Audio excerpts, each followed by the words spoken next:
राम राम कहला से राम ना भेटाई, प्रेमवा के गुरु जबल पाठ ना पढ़ाई।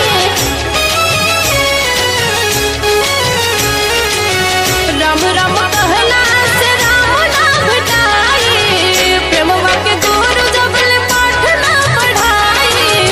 तर गल पाप चरण गुरु के धर के, तर गल पाप चरण गुरु के धर के, हमरा सतगुरु दिखावेला घर में घर के, हमरा सतगुरु दिखावेला घर में घर के।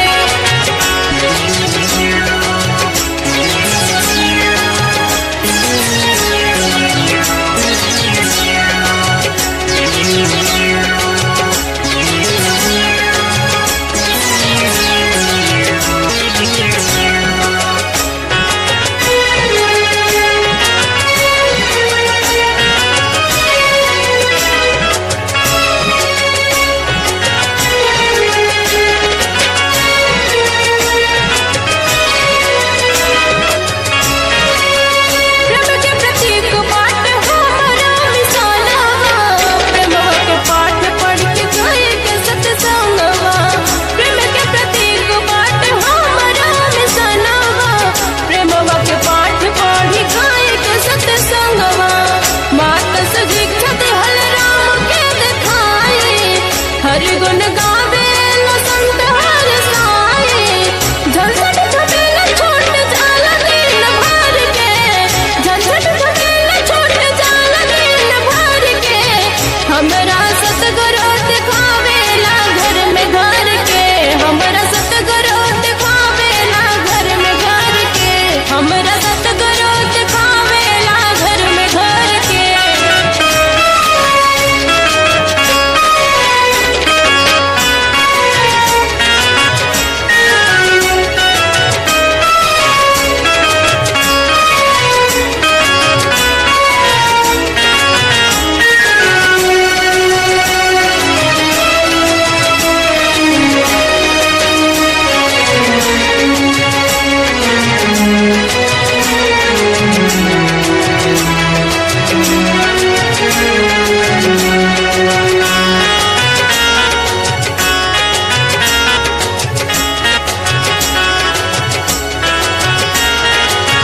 गुरु जी के मान ले त पाँच गो परनवा, कट जाए भावो से सारा बंधनवा।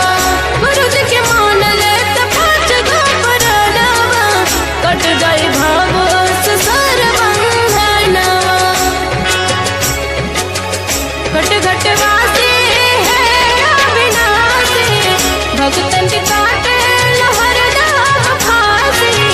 सजगल तन मटात के सवार के, सजगल तन मटात के सवार के, हमरा सतगुरु दिखावेला घर में घर के, हमरा सतगुरु दिखावेला घर में घर के।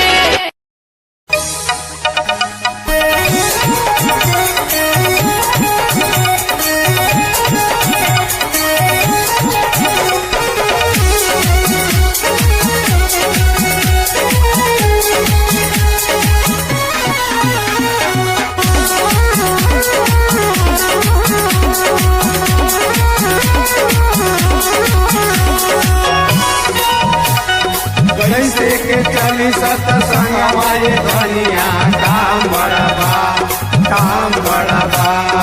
खेतवा सिवानवा में करी के किसनिया राम कहवा।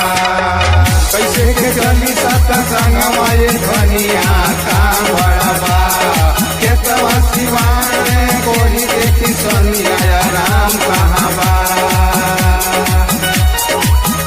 रोज रोज सत्संग जहाँ लागेला, रोज रोज सत्संग जहाँ लागेला।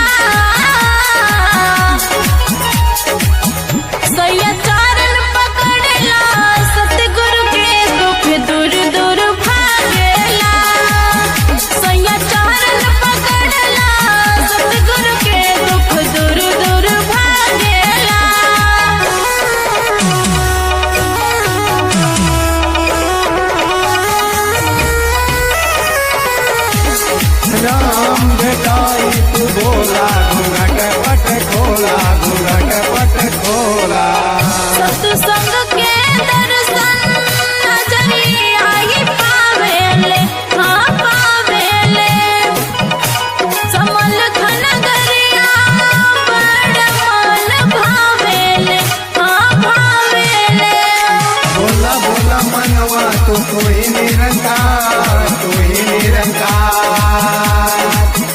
सुना कर पे किस्मतिया जागेला सुना कर पे किस्मतिया जागेला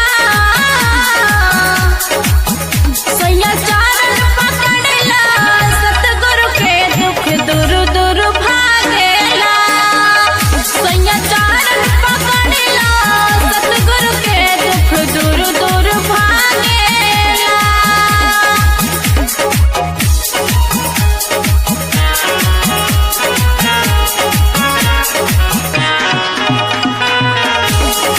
बोला बोला मनवा तू ही निरंकार तू ही निरंकार